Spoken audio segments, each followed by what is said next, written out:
Hello ವೀಕ್ಷಕರೇ, ನಮಸ್ಕಾರ. ಪಚ್ಚವರ್ ಚಾನಲ್ಗೆ ನಿಮಗೆಲ್ಲರಿಗೂ ಸ್ವಾಗತ ಸ್ನೇಹಿತರೆ. ನಾನು ಮೊನ್ನೆ ಒಂದು ತೋಟದ್ದು ಕೊನೆ ತೆಗಿಯೋದು ತೋರಿಸಿದ್ದೆ. ಇವತ್ತು ನಮ್ಮದು ಸಸಿ ತೋಟದ್ದು ಸ್ವಲ್ಪ ಕೊನೆ ತೆಗಿಲಿಕ್ಕಿತ್ತು.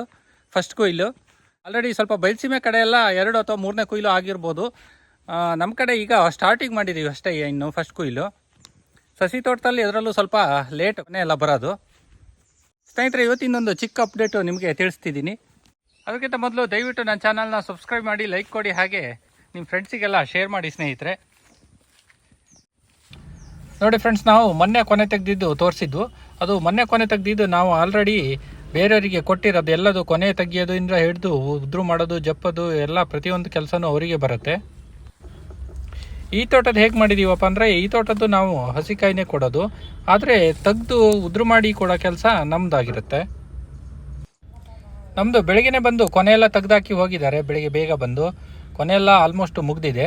ಈಗ ಕೊನೆ ಎಲ್ಲೆಲ್ಲಿ ತೆಗೆದಾಕಿದ್ದಾರೆ ಅದನ್ನೆಲ್ಲ ಕೊನೆಯನ್ನು ಹೊತ್ತು ಒಂದು ಕಡೆ ಹಾಕಿ ಆನಂತರ ಬಡ್ದು ನಾವು ಉದ್ರು ಮಾಡಿ ನೆಕ್ಸ್ಟು ಮೂಟೆ ಮಾಡ್ತೀವಿ. ಕೊನೆ ನಮಗೆ ಎಲ್ಲೆಲ್ಲಿ ಹತ್ರನ ಅಲ್ಲಲ್ಲಿ ಹಾಕಿ ರಾಶಿ ಮಾಡಿದ್ದೀವಿ.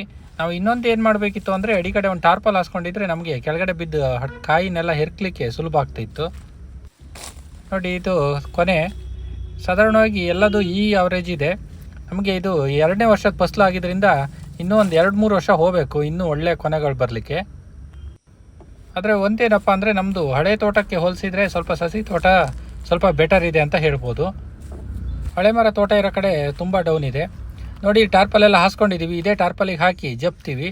ಫಸ್ಟ್ ಎಲ್ಲ ಇದೇ ಟಾರ್ಪಲಿಗೆ ತೊಗೊಂಡು ಬಂದು ಫಸ್ಟ್ ರಾಶಿ ಹಾಕ್ಕೊತಿದ್ದೀವಿ. ಸ್ನೇಹಿತರೆ, ಒಳ್ಳೆ ಸೆಲೆಕ್ಟೆಡ್ ಕೊನೆ ಆದರೆ ಒಂದು ಬುಟ್ಟಿಗೆ ಹೆಚ್ಚಂದರೆ 3ರಿಂದ 4 ಕೊನೆ ಹಾಕ್ಬೋದು. ಆದರೆ ಇಲ್ಲಿ ನಮ್ಮದು ಸ್ವಲ್ಪ ಸಣ್ಣ ಕೊನೆ ಆಗಿದ್ದರಿಂದ ಒಂದು 10 ಕೊನೆ ಹಾಕಿದ್ದೀವಿ. ನೋಡಿ, ತೋಟ ಸ್ವಲ್ಪ ಕಳೆ ಹೊಡೆದಿದ್ದರಿಂದ ಸ್ವಲ್ಪ ನೋಡಲಿಕ್ಕೆ ನೀಟಾಗಿ ಕಾಣ್ತಾ ಇದೆ. ಕೆಲವು ಕಡೆ ಆಲ್ಮೋಸ್ಟು ಕೊನೆ ಮುಗಿದು 1-2 ಕೊಯ್ಲು ಮುಗಿದು ಅಡಿಕೆನೂ ಮಾರ್ಕೆಟಿಗೆ ಕಳಿಸಿರ್ತಾರೆ.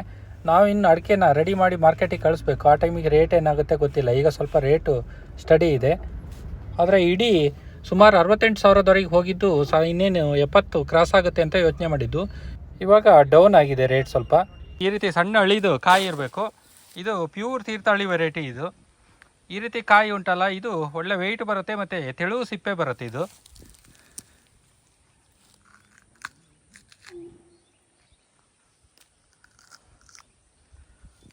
ನೋಡಿ ಸ್ನೇಹಿತರೆ, ಸಿಪ್ಪೆ ಎಷ್ಟು ತೆಳು ಇದೆ ಅಂತ ನೋಡಿ. ಫುಲ್ಲು ಕಾಯಿ ತುಂಬ್ಕೊಂಡಿದೆ, ಸಿಪ್ಪೆ ಮಾತ್ರ ತೆಳು ಇದೆ. ಈ ರೀತಿ ವೆರೈಟಿ ಇರಬೇಕು, ಆವಾಗ ಕಾಯಿಗಳು ಒಳ್ಳೆ ತೂಕ ಬರುತ್ತೆ. ಇದು ನೆಕ್ಸ್ಟ್ ಅಡಿಕೆಗೆ ಬೆಲೆನೂ ಜಾಸ್ತಿ ಬರುತ್ತೆ ಈ ರೀತಿ ಅಡಿಕೆ ಇದ್ದರೆ.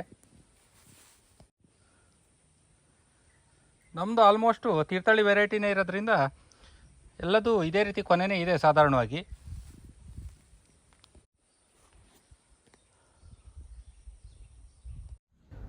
ನಮ್ಮದು ಸ್ವಲ್ಪ ನೀರಿರುವ ತೋಟ ಆಗಿದ್ದರಿಂದ ಟ್ರಂಚ್ ಪದೇ ಪದೇ ಕ್ಲೀನ್ ಮಾಡ್ತಾ ಇರಬೇಕು. ನೋಡಿ, ಇನ್ನೊಂದು ರೌಂಡು ಟ್ರಂಚೆಲ್ಲ ಕ್ಲೀನ್ ಮಾಡಿಸಿದ್ದೀನಿ. ಸ್ವಲ್ಪ ಡಿಸೆಂಬರ್ ಎಂಡ್ವರೆಗೂ ಸ್ವಲ್ಪ ನೀರು ಹರಿತಾ ಇರುತ್ತೆ. ಆನಂತರ ಫುಲ್ ಡೌನ್ ಆಗಿಬಿಡುತ್ತೆ. ಸ್ವಲ್ಪ ಚಳಿ ಬಿದ್ದರೆ ಬೇಗ ಡೌನ್ ಆಗುತ್ತೆ. ಈಗ ಒಂದು 2 ವರ್ಷದಿಂದ ಚಳಿನೇ ಕಡಿಮೆ ಆಗಿದೆ. ಸ್ನೇಹಿತರೆ, ಇಲ್ಲೊಂದು ಹಾವು ಇದೆ ನೋಡಿ. ಇದು ಏನು ಹಾವು ಅಂತ ಗೊತ್ತಿದ್ದರೆ ಕಾಮೆಂಟ್ ಮಾಡಿ. ಇದು ಜಸ್ಟ್ ಒಂದು ಫೋಟೋ ತಗೊಂಡಿದ್ದೀನಿ ಅಷ್ಟೇ. ನೋಡಿ, ಕೊನೆ ತುಂಬಿಸಿಟ್ಟಿದ್ದೀವಿ ತಗೊಂಡೋಗ್ಲಿಕ್ಕೆ. ಸ್ನೇಹಿತರೆ, ಲೇಬರ್ಸ್ ಮಾತ್ರ ಸಿಕ್ಕಾಪಟ್ಟೆ ಪ್ರಾಬ್ಲಮ್ ಇದೆ. ನೆಕ್ಸ್ಟು ಇನ್ನೂ ಸಮಸ್ಯೆ ಆಗ್ಬೋದು. ನೆಕ್ಸ್ಟ್ ಇನ್ನು ಕಾಫಿ ಕುಯ್ಲು ಮತ್ತು ಕಾಳುಮೆಣಸು ಕುಯ್ಲು ಎಲ್ಲ ಶುರು ಆಗುತ್ತೆ. ಲೇಬರ್ಸ್ ಎಲ್ಲ ತುಂಬ ಪ್ರಾಬ್ಲಮ್ ಇದೆ. ನೆಕ್ಸ್ಟು ನೋಡಿ, ಕೊನೆಯೆಲ್ಲ ತಂದು ರಾಶಿ ಹಾಕ್ಕೊಂಡಿದ್ದೀವಿ. ಇಲ್ಲೇ ಟಾರ್ಪಲೆಲ್ಲ ಕಟ್ಕೊಂಡಿದ್ದೀವಿ ಹೊರಗಡೆ ಉದುರು ಹೋಗ್ದಿದ್ದಾಗೆ. ಕ್ಲೀನಾಗಿ ಇಲ್ಲೇ ಜಪ್ಪಿ ಇಲ್ಲೇ ಮೂಟೆ ಮಾಡಿ ನೆಕ್ಸ್ಟು ಗಾಡಿ ಬರುತ್ತೆ, ಗಾಡಿಗೆ ಲೋಡ್ ಮಾಡಿ ಕಳಿಸ್ತೀವಿ. ಸ್ನೇಹಿತರೆ, ನೋಡಿ, ಇಲ್ಲೊಂದು ಹಣ್ಣು ಕೊನೆ ಕಾಣಿಸ್ತಾ ಇದೆ. ನಾನು ಹಣ್ಣು ಕೊನೆ ಬಿಟ್ಟಿದ್ದೀನಿ. ಯಾಕಂತ ನೋಡಿ, ಒಂದು ಚಿಕ್ಕದೊಂದು ಹಕ್ಕಿ ಗೂಡು ಕಟ್ಟಿದೆ ಅಲ್ಲಿ. ಹಕ್ಕಿ ಇಲ್ಲ ಅಂತಿದ್ರೆ ಕೊನೆ ತೆಗಿತಿದ್ವು. ಹಕ್ಕಿ ಆಲ್ರೆಡಿ ಅಲ್ಲಿದೆ. ನಾವು ಈಗ ಕೊನೆ ತೆಗಿಯೋಕ್ಕೆ ಬಂದ ತಕ್ಷಣ ಹಾರಿ ಹೋಯಿತು. ಸ್ನೇಹಿತರೆ, ನಿಮ್ಮ ಸಪೋರ್ಟ್ ಹೀಗೆ ಇರಲಿ. ನೆಕ್ಸ್ಟ್ ವಿಡಿಯೋದಲ್ಲಿ ಮತ್ತೆ ಸಿಗೋಣ. ಬಾಯ್.